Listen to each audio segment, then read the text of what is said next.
아름다운 교회, 아름다운 예배에 참석하게 된 것을 영광주셔서 생각합니다. 미국의 두 사람이 서로 모르는 사람인데 기차 칸을 타고 서로 앞 마주보고 앉았습니다.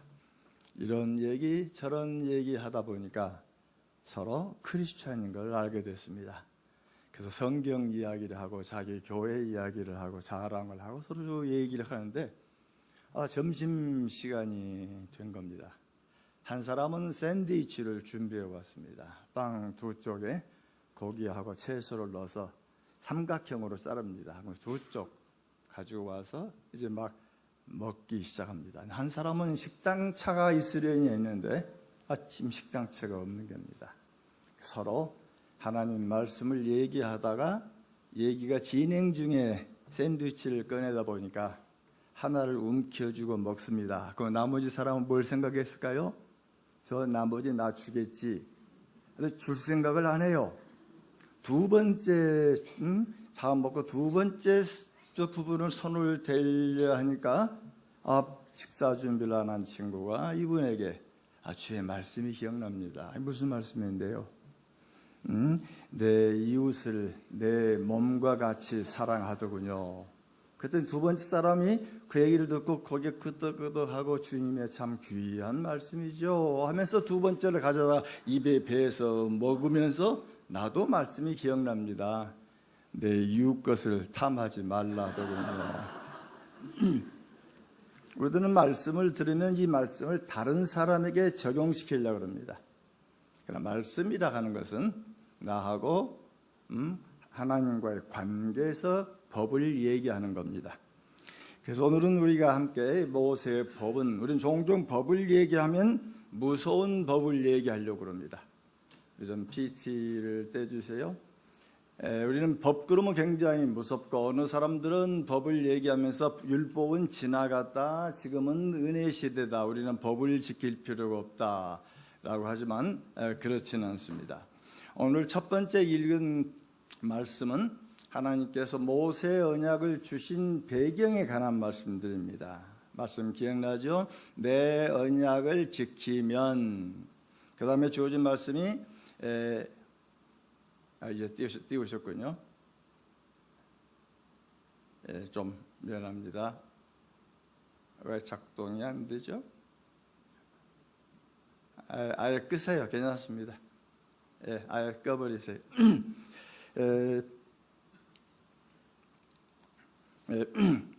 출애굽기 19장 5절 6절에 보시면은 내 언약을 지키면 하나님 약속은 세 개가 주어진 것처럼 보아집니다. 내 소유요, 제사장 나라요, 거룩한 백성이니.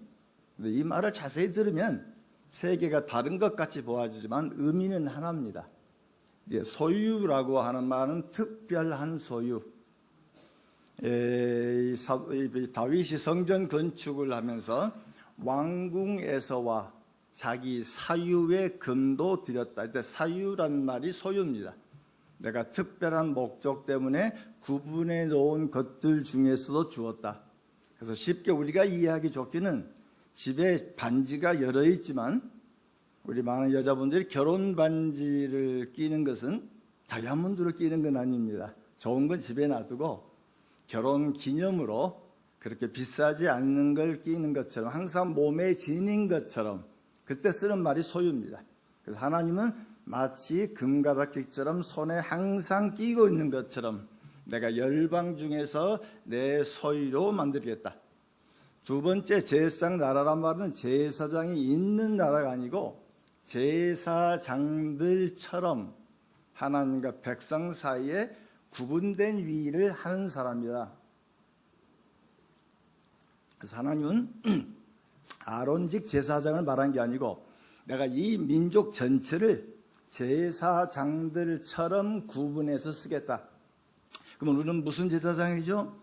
우리는 세상 사람들을 하나님께 인도하는 중보적 기능을 얘기할 때 쓰는 단어가 제사장이란 이야기입니다. 그렇기 때문에 목사님도 제사장이지만 장로님도 집사님도 권사님도 아니 여기 온 우리 모든 믿는 자는 하나님께 대하여 제사장처럼 구분되어 믿지 않은 영혼들을 하나님께 인도하는 직능을 하게 하는 겁니다. 그래서 제사장이란 말은 구분이란 말이고 거룩한 백성이란 말도 구분입니다. 그러니까 세 마디가 다 구분에 관한 얘기입니다.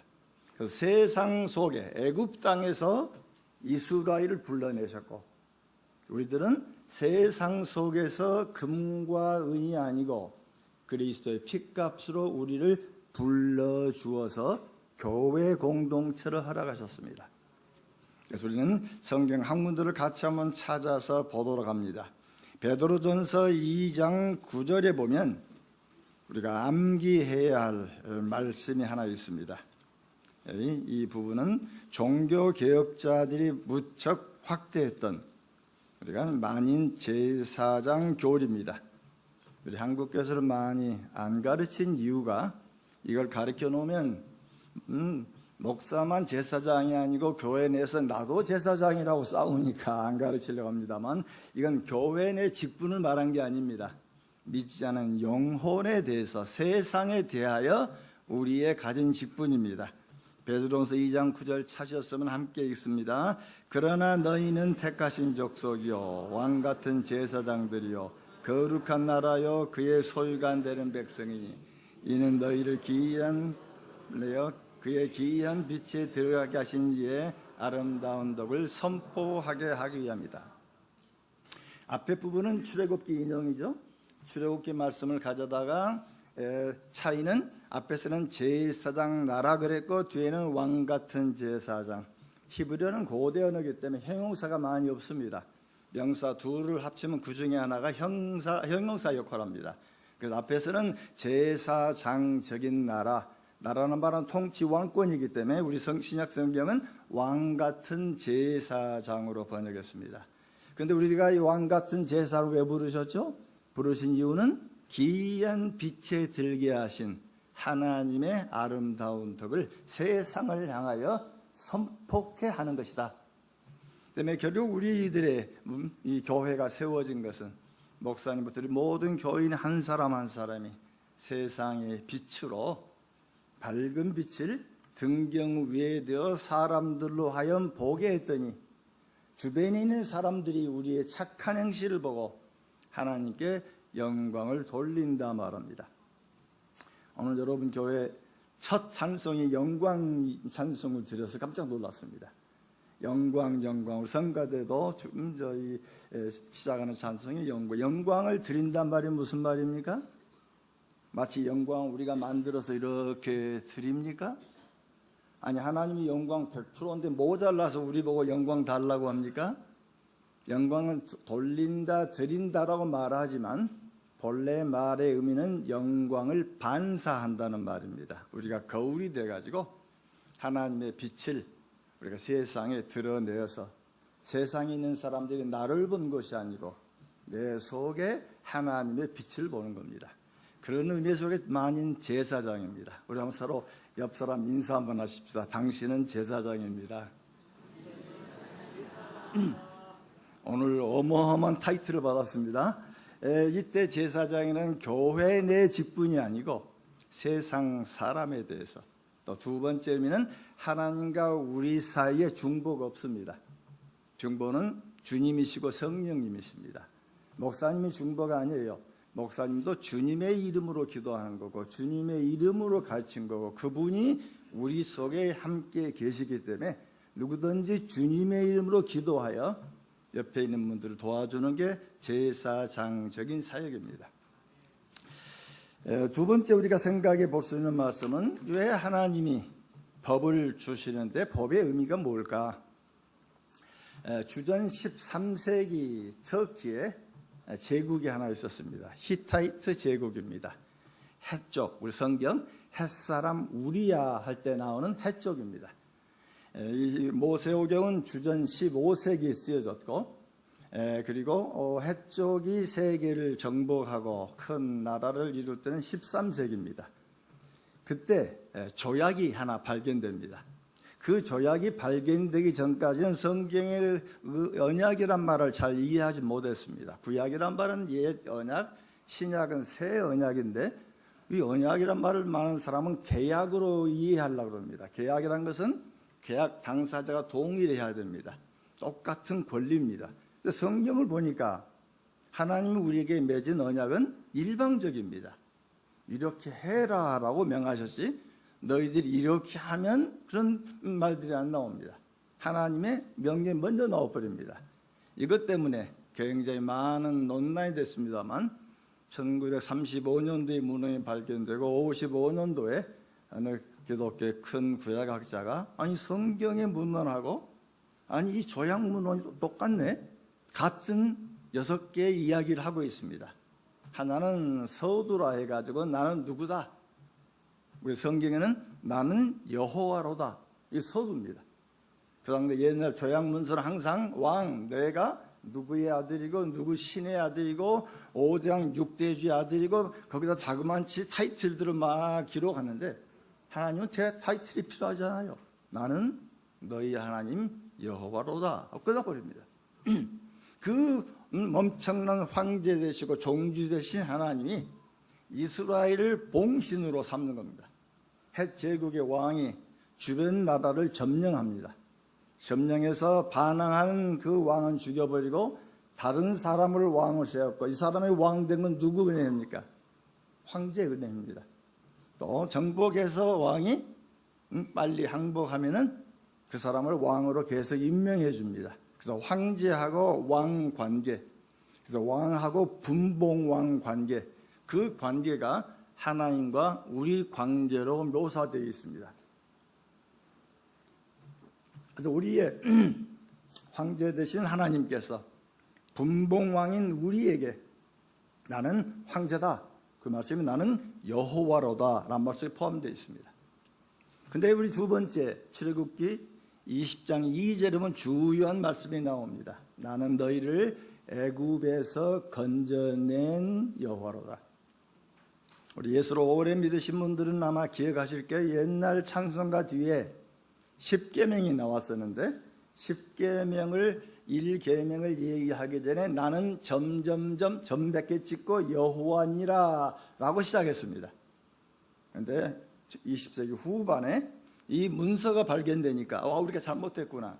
그러니까 지금 찬송가 뒤에 10계명에 보는 나는 애굽에서 건져낸 여호와로다. 그래서 애굽에서 건졌단 말이 포함되어 있습니다. 왜 그럴까요? 왜냐하면 지금 내가 왕된 것은 지금 봉신, 봉주, 이 작은 왕들은 내가 왕된 것은 저 황제가 내게 베푼 은혜입니다. 그 말을 다시 바꿔 얘기하면 우리는 애굽의 종들이었는데 황제 되신 주님이 이 어린 양의 핏값을 통해 가지고 그 종들을 사서 온 겁니다. 그게 홍해를 걷는 사건이고 그게 구원 사건입니다. 다시 말하면 율법을 주기 전에 10개의 계명을 명하기 전에 가장 중요한 건 출애굽기 20장 2절입니다. 3절부터 1계명이 나오는데 출애굽기 20장 2절 다시 우리 머릿속에 집어넣기 위해서 한번 다시 읽습니다. 출애굽기 20장 2절. 자, 찾으셨으면 같이 읽습니다. 나는 너를 애굽 땅 종 되었던 집에서 인도하여 낸 내 하나님 여호와니라. 나는 너의 왕이다. 나는 창조주다.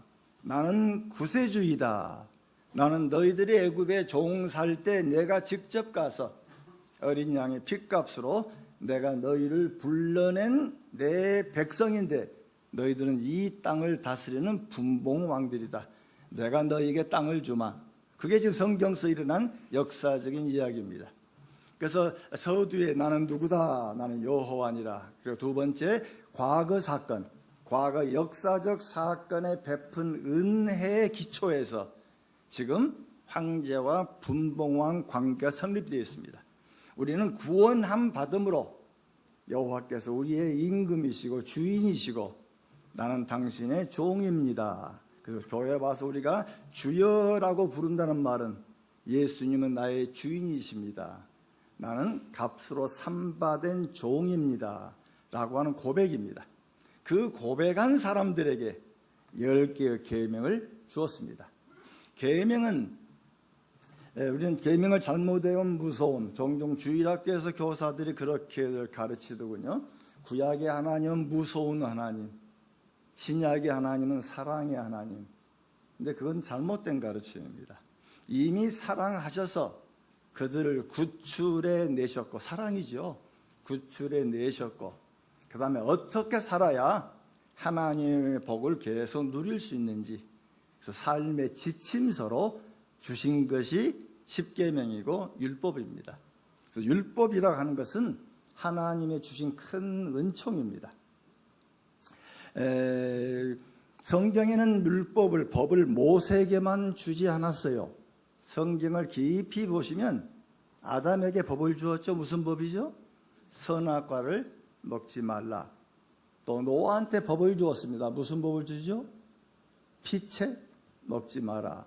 자, 그러면 그 피채 먹지 말라면 레위기에서도 먹지 말라 그랬고, 사도행전 15장에도 목매 담가도 하고 피는 먹지 말게 하라.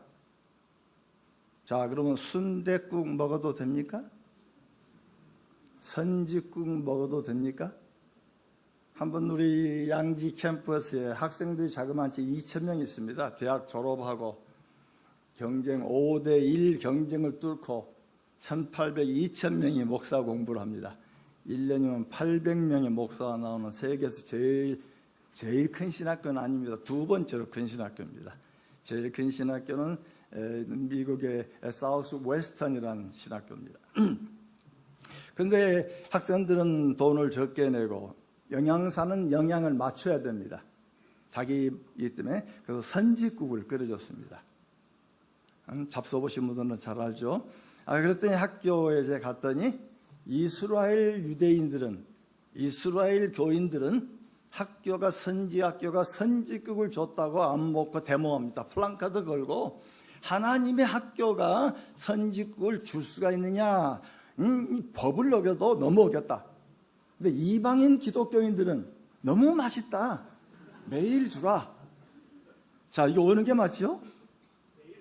매일 주라. 정확하네요. 성경의 법은 발전합니다. 먹지 말라, 먹지 말라, 먹지 말라. 근데 이방인들이 들어오기 시작합니다. 이방인들이 들어오다 보니까 먹는 이야기는 옳음인가 틀림의 얘기가 아니고 문화의 다름의 이야기입니다. 그래서 디모데전서 4장 4절 말씀했으니까 한번 더 찾아봅시다. 디모데전서 4장 4절. 신약성경 339쪽에 있습니다. 4장 4절. 앞에 떴네요. 같이 읽습니다. 하나님께서 지으신 모든 것이 선함에 감사함으로 받으면 버릴 것이 없나니. 결국 이 말씀에 의존해서 먹을 수 있다. 그런데 그러면 내가 먹는다고 해서 마음대로 먹어도 되는가? 로마서 14장에 보면 이스라엘 기독교인하고 이방 기독교인이 다툽니다. 뭘 다투죠? 고기 먹는 문제로 다툽니다. 그 당대는 냉장고가 없었기 때문에 가장 신선한 고기는 신전에서 나옵니다. 우상의 제물로 드려진 짐승들이 시장에 나온 매우 맛있는 신선한 고기들입니다. 근데 유대인들은 이방 신전 것이기 때문에 이건 잘못된 것이다 안 먹었습니다. 다니엘도 왕가에 주는 그거 안 먹겠다, 채소만 먹겠다 한 게 그 고기 문제 때문에 그렇습니다. 레위기에 나오는 부분입니다. 그래서 유대인들은 고기를 안 먹었습니다. 채소만 먹었습니다. 근데 이방인 기독교인들은 예수 믿기 전부터 그 고기를 먹었습니다. 그래서 고기를 먹다 보니까 유대인들은 이방인을 비난합니다. 레위기 말씀을 어겼다. 또 이방인들은 아니 왜 이 좋은 거 안 먹냐? 그러면 고기 단백질 안 먹으면 몸이 어떤데? 하고 다툼이 일었습니다. 사도 바울이 뭐라고 말합니까? 한편에서는 고기 안 먹는 유대인 잘했다. 이방인들한테는 그 고기 먹는 것이 잘했다. 그러면서 고기 먹는 이야기 가지고 핏값으로 산 형제를 망하게 하지 마라. 고린도전서에 보면 그러면 나는 고기 안 먹겠다. 내 양심에는 고기를 먹어도 나는 문제가 없지만 연약한 형제를 위해서 내가 안 먹을게. 그게 우리의 윤리입니다. 그게 법입니다. 어느 분들은 말들을 좀 거칠게 많이 하고 나는 본래 그래, 내 이런 걸 좀 용서해줘 라고 그러지만 상대가 그 말을 듣고 불편해하면 내가 말을 조심히 하는 것이 성숙된 사람입니다. 애들은 자기 모습대로 합니다. 그러나 성숙이 되어지면 상대, 그 형제도 주님의 형제니까 내 성격을 조금 낮추고, 또 어느 분들은 목소리가 우렁차서 커요. 그러면 들을 때마다 위압감을 느낍니다. 근데 본인은 몰라요. 그러나 그럴 경우도 그 형제를 위해서는 목소리를 낮추어서, 가능한 낮추어서 할 수 있는, 그게 성숙된 하나님의 교회입니다.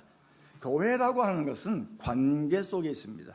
이 관계 때문에 하나님이 율법을 주십니다. 성경을 자세히 보시면 출애굽을 하고 3개월 여정을 거쳐서 시내산에 옵니다. 그 오는 도중에 사건이 5개 기록됩니다. 만나 먹는 문제 나오죠. 물 문제 나오죠. 권위 문제 나오죠. 여러 개 문제가 나오는데 하나님은 그들을 꾸짖지 않습니다. 그들을 다 만나를 주시고 물을 주시고 전쟁이 이기게 하시고 권위를 다 인정케 하십니다. 근데 재미난 것은 민수기를 읽어나가시면 광야 길에 가다가 백성들이 왜 이 만나, 매일 먹는 만나 실증난다, 애굽에서 먹었던 이런 것 그 애굽의 값싼 그 채소에 관한 얘기들인데, 우리가 애굽에 쓰는 고기도 마음대로 먹었는데 이 만나만 주느냐 하고 불평을 해댑니다. 그래서 하나님께서 메추라기를 낮게 날아가게 해서 잡아서 먹게 했습니다. 성경 보면 너무너무 재미난 말이 있습니다. 우리는 개가 밥 먹을 때도 발로 안 찹니다. 그런데 하나님은 고기를 뜯고 있는 사람들을 죽이져 버립니다. 성경에 무슨 얘기 나옵니까? 하나님이 치셨더니 고기가 이빨 사이에 꼈더라. 참 하나님 대단하신 분이죠. 아니 앞에서는 왜 다 받아주시고 나서는 왜 뒤에서는, 아니 우리 하나님의 변덕하시는 분입니까? 아니죠. 왜 그랬을까요? 율법을 주기 전에는 지침이 없으니까 하나님은 징계하지 않았습니다. 그러나 율법을 주고 나면, 잘못됐으면 분명히 징계가 주어집니다. 그래서 성경은 말합니다. 성경 한번 찾아보시면은 갈라디아 3장 18절 한번 봅니다. 갈라디아서 3장 18절,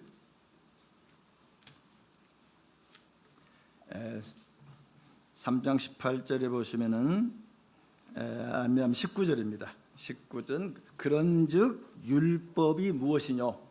범법함을 인하여 더해진 것이라.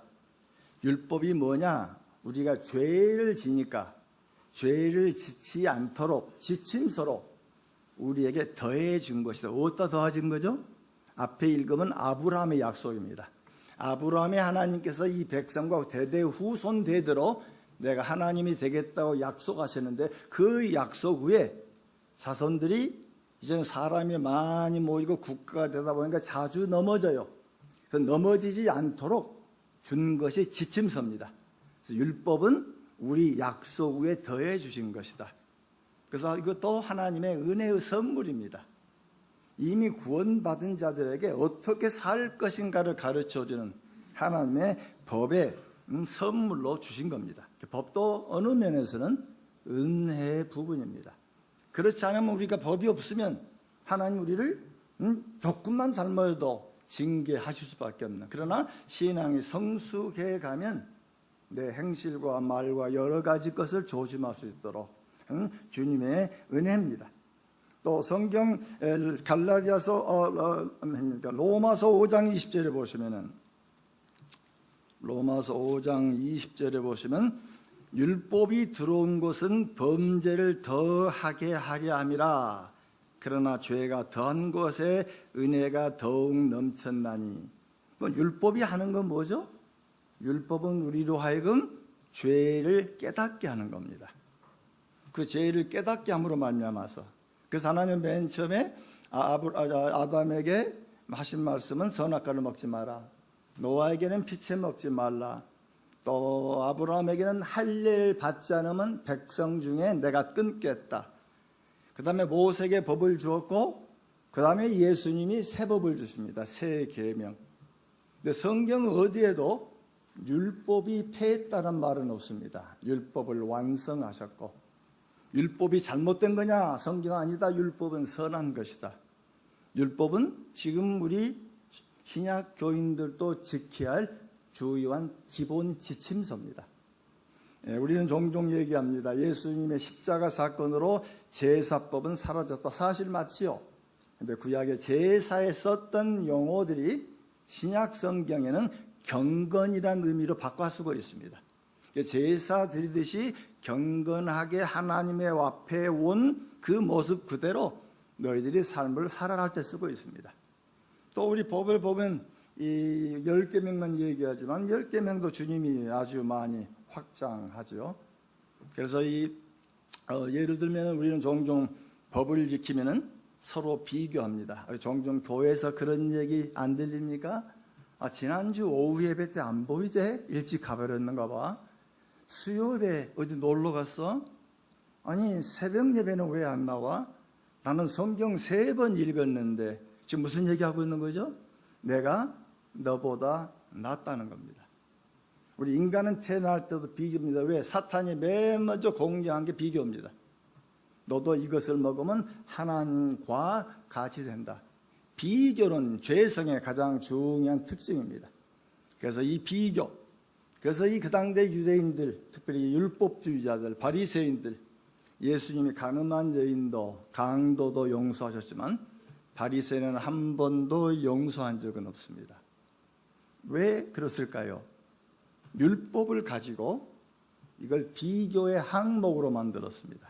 그래서 율법을 얘기할 때 영어로 표현하면 doing이라는, 행한다는 doing이라는 단어하고 being이라는 존재, 영어로 말하면 be란 말하고 do란 말을 비교하면 율법의 의미를 해석할 수가 있습니다. 유대인들은 이 율법을 do로 보았습니다. 행함으로 보았습니다. 그래서 안식일을 지키라 명령 하나를 360개로 만들어냈습니다. 그러니 그 법을 지키는 손가락질하고 너는 죄인이라 그러고 수많은 다툼들이 있는, 그러다 보니까 유대인들이 잘못된 범죄를 예수님이 계속 지적하게 됩니다. 그래서 이 율법을 행함으로 보는, 종종 우리 교회도 행함으로 은근하게 해석합니다. 11조 하는 교인, 줄 성수하는 교인, 뭐하는 교인, 그것만 하면 천국 갑니까? 아니죠. 예수를 믿고 보니 물질도 주님의 것이요, 예수를 믿고 보니 모든 날이 주님의 날인데 주의 첫날 주께서 예배를 요구하시고 주님이 우리와 함께 하시니 내 행함이 온전해지는, 그러니까 행했기 때문에 구원받는 건 아닙니다. 우리 많은 분들은 입술로는 구원을 은혜로 입었다 그러죠. 마음 한구석에는 내가 정성을 바쳐야지. 인간은 이미 부패했기 때문에 정성을 바칠 수가 없어요. 주님 안에서 변화되고 보니까 내 물질도 내 시간도 내 재능도 주님 것이었구나 하고 주님의 원하는 바로 사용하는 게 기독교의 삶입니다. 그 때문에 유대인처럼 우리가 항목으로 만든 건 바람직하지 않습니다. 지난 수요일 안 보이게 하다고 말한 게 아니고 무슨 일이 있었어? 매번 나오던데 수요일 날 갑자기 안 보이던데, 그렇게 얘기가 시작돼야 되는데 우리는 비교함으로 말미암아 내가 너보다 낫다라고 하는 건 적절한 건 아닙니다. 두 번째는 말씀을 확장합니다. 하나님이 사울에게 말합니다. 아말렉 족속을 어린아이나 노인까지 남자나 여자나 양이나 소나 낙이나 모든 생명이 있는 건 다 죽여라. 하나님의 진노, 저주로 하나님 심판의 도구로 사울의 군대를 쓰였습니다. 가서 전쟁을 했는데 다 안 죽입니다. 좋은 건 남겨놓습니다. 그래서 사울이 사무엘을 만나가지고 돌아오면서 내가 명령대로 다 진멸했습니다. 근데 사무엘이 뭐라고 말합니까? 그러면 어찌하여 내 귀에 우양의 소리가 들리냐? 소와 양의 소리가 들리면 어찌미뇨? 라고 묻습니다. 그때 사울이 뭐라고 말합니까? 내가 한 게 아닙니다. 백성들이 하나님께 제사하려고 했던 것입니다. 사무엘은 다시 얘기합니다. 하나님은 모든 걸 다 진멸하라고 했습니다. 아니, 내가 한 게 아닙니다. 백성들이었습니다. 그때 하나님이 사울을 왕을 폐위하십니다. 제사보다 순종을 원하시는. 지금 사울은 자기가 왜 죄진지도 모릅니다. 모두 죽여라 라는 이 말씀을 약간 확장했습니다. 죽이다니 이 좋은 것까지 죽일 필요 없지. 그 당대 전쟁은 전쟁의 전리품들은 전쟁한 사람들 몫입니다. 그러니까 거기에 칼을 뺏고 하는 건 전부 자기 몫입니다. 그러니까 이것 탈취하다가 전쟁이 이기긴 이겼는데, 그리고는 이제 얘기가 이건 내가 가지려는 거 아닙니다. 하나님께 드리려고 한 것이지. 다시 말하면 말씀이 확장됩니다. 종종 교회에서 들립니다. 뭐 나만 그런가? 우리 목사님도 그러던데, 장로님도 그러던데, 주님은 천국에 가서 너 왜 잘못해? 나만 한 거 아닙니다. 우리에게 김장로도 했습니다. 아니죠. 주님은 내게 묻는 것이지. 하나님과의 관계입니다. 그 말씀을 확장하는 것은 바람직하지 않습니다. 성경이 명하면 명하는 대로 할 수 있기를 바랍니다. 비라는 말을 생각하면 그건 상태, 관계입니다. 우리의 몸의 성품입니다. 근데 우리는 자주 넘어집니다. 그래서 말씀을 적용하는 건 순종이라고 그러고 순종하지 못한 건 불순종입니다. 대표적인 사람이 다윗입니다. 다윗은 내 마음에 합한 사람이다. 아주 높였던 아브라함도 모세도 그 말 못 들었습니다. 그런데 다윗은 어떤 사람입니까? 밧세바 사건이 있었고 우리아의 사건이 있었고, 그 사건을 나단 선지자가 지적했을 때 사무엘하 7장에 보시면 뭐라고 말합니까? 내가 여호와께 범죄했나이다. 내가 밧세바에게 죄를 졌다, 내가 우리아에게 죄를 졌다 말하지 않습니다. 내가 여호와께 범죄했나이다. 진정한 하나님의 사람들은 100% 날마다 순간마다 순종하기는 어렵습니다.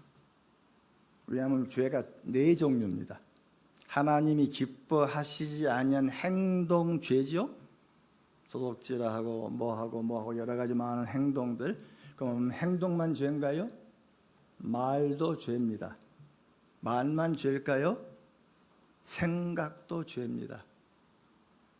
교회를 오래 다닌 사람들은 행동이란 말은 잘 드러나지 않습니다. 거룩하게 보입니다. 그러나 깊이 그분이 마음속 깊이 쳐다보면 마음속에 수많은 죄악들이 있습니다. 또 죄가 하나 더 있습니다. 마땅히 해야 됨에도 불구하고 하지 않은 것도 죄입니다. 그 때문에 우리는 죄 중에 태어나서 죄 중에 살다가 가는, 매일 넘어질 수밖에 없는, 그럼에도 불구하고 놀랍게 성령이 우리를 기억나게 하십니다. 깨닫게 해주십니다. 지난 한 주간 우리가 통회 기도할 때 참 어처구니없는 일이 많죠.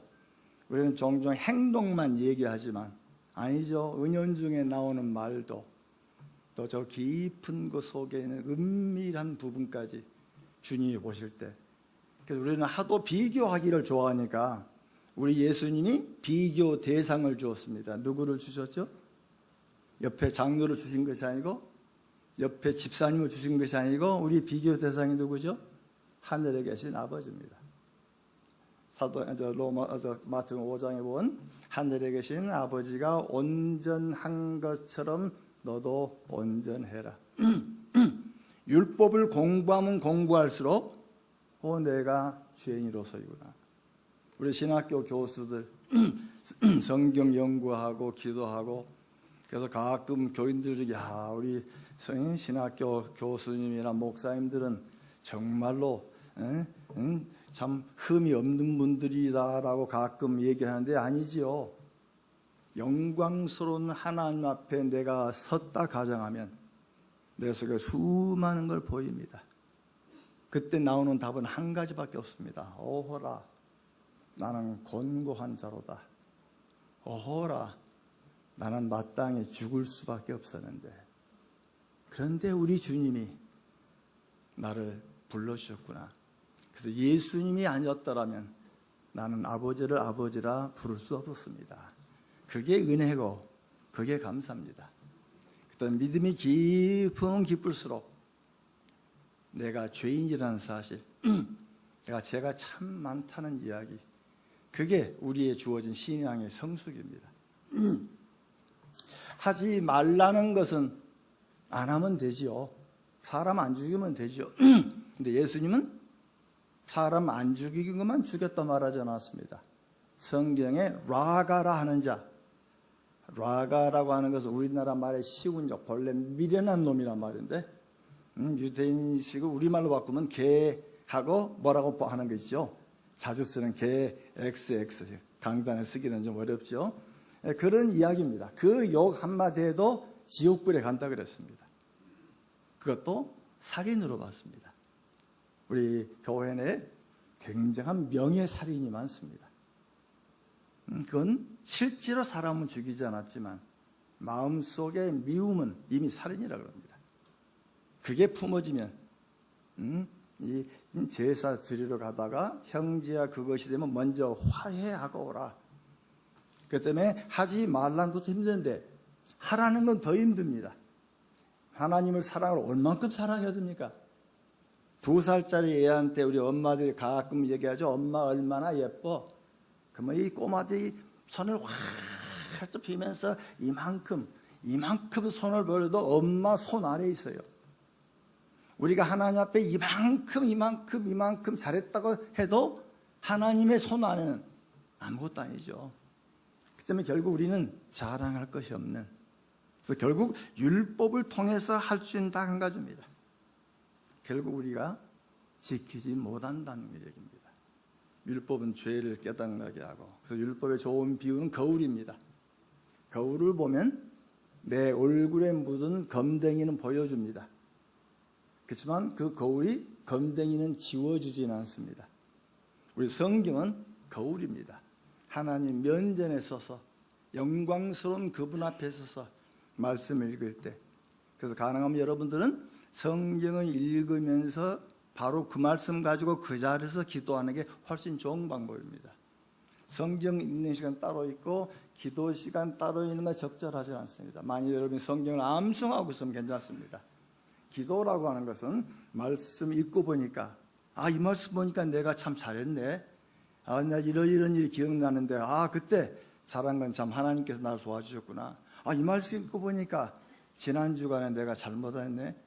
내가 내일 가면 그분에게 미안하고 또 얘기해야 되겠네.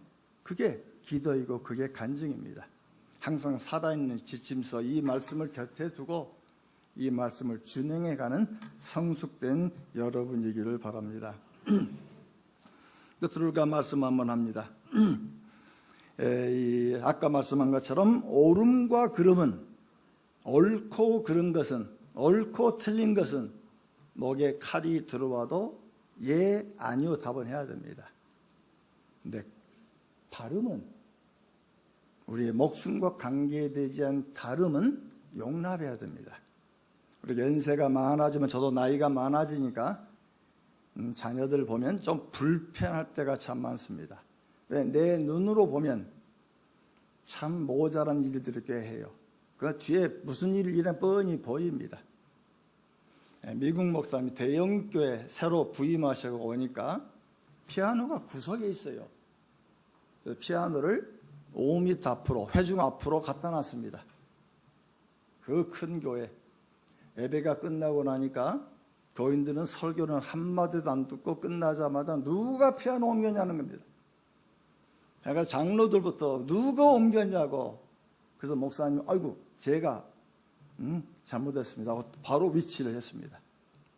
매 주일마다 5cm씩 앞으로 왔습니다. 6개월 오니까 그 자리에 왔어요. 아무도 얘기를 안 합니다.